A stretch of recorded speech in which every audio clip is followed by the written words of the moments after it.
আপনারা দেখছেন সংবাদ সফর, বাংলার একমাত্র শর্ট নিউজ চ্যানেল। অবশেষে মুক্তি, নয়া হেয়ার স্টাইল, টি শার্ট।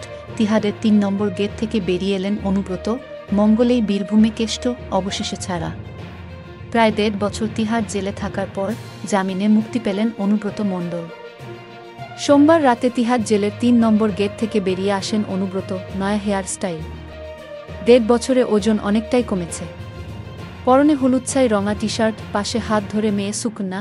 কলকাতায় ভোর ৪:৪০ এ নামার কথা বিমানের। এরপরে সোজা বীরভূমে ফিরবেন বীরভূমের বাঘ। লেবাননে হিজবুল্লার লক্ষ্যবস্তুতে প্রায় ৩০০টি হামলা ইসরায়েলের। ইসরায়েলি সেনার হামলায় লেবাননে হত শতাধিক হিজবুল্লাহ জঙ্গিদের নির্মূল করতে জোর তৎপরতা শুরু করেছে ইসরায়েলি সেনা। ইরানে হিজবুল্লাহ প্রধানকে হত্যা করার পর থেকে লাগাতার হিজবুল্লাদের উপরে হামলা চালিয়ে যাচ্ছে ইসরায়েলি সেনা। ইসরায়েলি সেনার হামলায় মৃত ও আহতের সংখ্যা ক্রমেই বাড়ছে।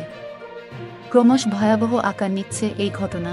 ইসরায়েলি সেনা নাগারে ৩০০ বার হামলা চালিয়েছে লেবাননের হিজবুল্লাদের উপরে। হামলায় মৃত্যু হয়েছে প্রায় ১৮২ জনের, আহত হয়েছেন প্রায় ৭০০ জন। মৃতের সংখ্যা আরও বাড়তে পারে বলে আশঙ্কা করা হচ্ছে। গরু পাচার মামলায় জামিন পেলেন এনামুল হক। অনুব্রত মণ্ডলের পর মুক্তি মিলবে মূল অভিযুক্তর। এনামুল হককে গরু পাচার মামলার অন্যতম মূল অভিযুক্ত বলেছিল ইডি। ইডি মামলায় এনামুল হককে জামিন দিল সুপ্রিম কোর্ট। সিবিআইয়ের মামলায় আগেই জামিন পেয়ে গিয়েছিলেন এনামুল হক। ইডি জামিনের বিরোধিতা করলেও সেটা খারিজ করে দেয় সুপ্রিম কোর্ট। ২৪,০০০ নাচের স্টেপস, বিশ্বরেকর্ড গড়লেন চিরঞ্জীবী। নাম উঠল গিনেস ওয়ার্ল্ড রেকর্ডসে। গিনেস ওয়ার্ল্ড রেকর্ডসে নথিভুক্ত হল দক্ষিণী তারকা চিরঞ্জীবীর। ভারতের সবথেকে বেশি কাজ করা ছবির তারকা তিনি, যার ৪৫ বছরের সুদীর্ঘ কেরিয়ারে ১৬৫টি সিনেমায় অভিনয় করেছেন। সেই সব ছবি মিলিয়ে মোট ৫৩৭টা গানে তার ২৪,০০০ নাচের স্টেপস। দক্ষিণী ভারতে তাকে বলা হয় মেগাস্টার। গত রবিবার তার হাতে এই সম্মানের শংসাপত্র তুলে দিলেন বলিতারকা আমির খান এবং গিনেস সংস্থার এক উচ্চপদস্থ আধিকারিক। মুহূর্তে সব শেষ, ব্রিজ থেকে পড়ল বাস। একের পর এক মৃত্যু, চারিদিকে রক্ত হাহাকার। ভয়ঙ্কর দুর্ঘটনা। মহারাষ্ট্রের অমরাবতীতে ভয়ঙ্কর পথ দুর্ঘটনায় মৃত্যু হল কমপক্ষে ৪ জনের, এছাড়াও ৭ জনের আহত হওয়ার খবর পাওয়া গিয়েছে। পুলিশের পক্ষ জানানো হয়েছে থেকে একটি বাস ব্রিজ থেকে পাশের নালায় পড়ে গিয়ে এই বিপত্তি। সোমবার সকাল ৮টায় শেমোদা গ্রামের পাড়াতওয়ালাধরণী রোডে এই দুর্ঘটনাটি ঘটে। বাসে মোট ৪৫ জন সওয়ারি ছিলেন, তার মধ্যে থেকে ৪ জন মারা গিয়েছেন। ৭ জন গুরুতর আহত হয়ে হাসপাতালে ভর্তি। আর ট্রাম চলবে না কলকাতায়। থাকবে শুধুই জয় রাইড। দেশের একমাত্র শহর কলকাতা, যেখানে চলে ট্রাম, যা এবার কার্যত বন্ধ হওয়ার মুখে। করোনা কাল থেকেই শহরের একের পর এক রুটে বন্ধ হয়েছে এই পরিষেবা। আপাতত হাতে গোনা ৪টি রুট বেঁচে আছে, এবার তাও মুছে যাওয়ার পথে। মডেল স্বরূপ মাত্র একটি রুটে জয়রাইড হিসাবে ট্রাম চালানোর সিদ্ধান্ত নেওয়া হয়েছে। ধর্মতলা ময়দানের মধ্যে তা চলাচল করবে। বদলাপুরে স্কুল ছাত্রীর যৌন নির্যাতনে অভিযুক্ত অক্ষয় শিন্ডের পুলিশের এনকাউন্টারে মৃত্যু হল। মহারাষ্ট্রের বদলাপুরের স্কুলে ছাত্রীর যৌন নিগ্রহ কাণ্ডে তোলপাড় পড়ে গিয়েছিল গোটা দেশজুড়ে। নাবালিকার যৌন নির্যাতন কাণ্ডে পুলিশি গাফলতির বিরুদ্ধে বড় বিক্ষোভ প্রতিবাদ।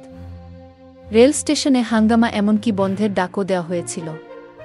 সেই বদলাপুর কাণ্ডে মূল অভিযুক্ত অক্ষয় শিন্ডের পুলিশের এনকাউন্টারে মৃত্যু হল। মহারাষ্ট্র পুলিশের পক্ষ থেকে জানানো হয়েছে, বদলাপুর কাণ্ডে অভিযুক্ত অক্ষয় শিন্ডে পুলিশ কর্মীর বন্দুক কেড়ে গুলি চালায়, তাই আত্মরক্ষার্থে পুলিশের পাল্টা গুলিতে নিহত হয় অক্ষয়।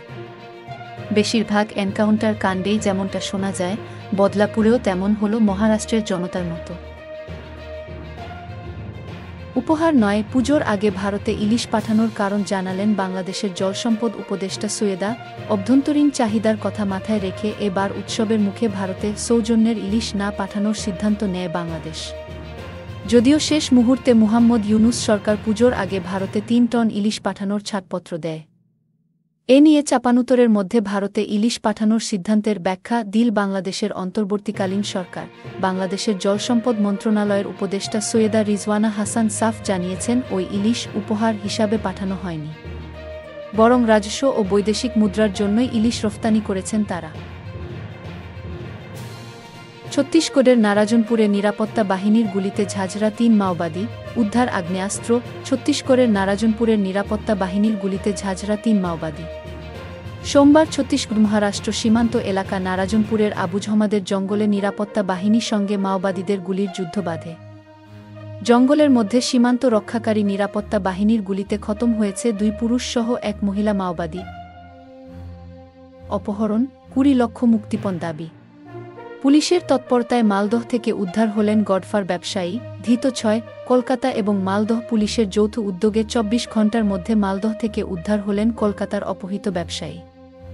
ঘটনায় গ্রেফতার হয়েছেন ৬ জন। ওই ব্যবসায়ী গডফার বাসিন্দা। সোমবার তাকে মালদহের মোথাবাড়ি থেকে উদ্ধার করা হয়েছে। পুলিশ সূত্রে খবর, বছর ৫০-এর ওই ব্যবসায়ীর নাম অনির্বাণ হাজরা। তিনি গডফার কালীতলা লেনের বাসিন্দা। রবিবার সকালে রুবি এলাকায় এক হোটেলের সামনে থেকে একটি গাড়িতে উঠেছিলেন তিনি। এরপরেই তাকে অপহরণ করা হয়। অস্কারে কিরণ রাওয়ের ছবি লা পাতা লেডিস, ফের বলিউডের সিনেমা এন্ট্রি নিল অস্কারে। এবারে কিরণ রাওয়ের ছবি লা পাতা লেডিস অস্কার এন্ট্রি নিয়েছে। ছবির প্রতিটি চরিত্র এত সুন্দর করে চরিত্রায়ন করা হয়েছিল যে দর্শকরা মুগ্ধ হয়ে গিয়েছিলেন।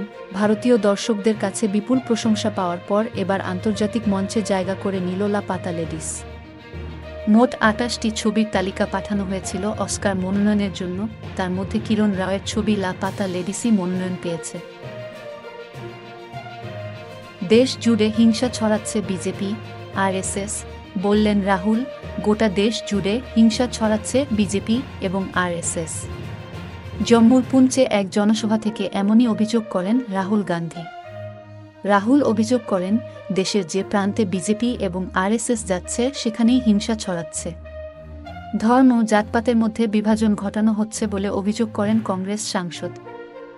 জম্মুর পুঞ্চের জনসভা থেকে রাহুল গান্ধী বিজেপি এবং আরএসএসের বিরুদ্ধে একের পর এক তোপ দাগতে শুরু করেন।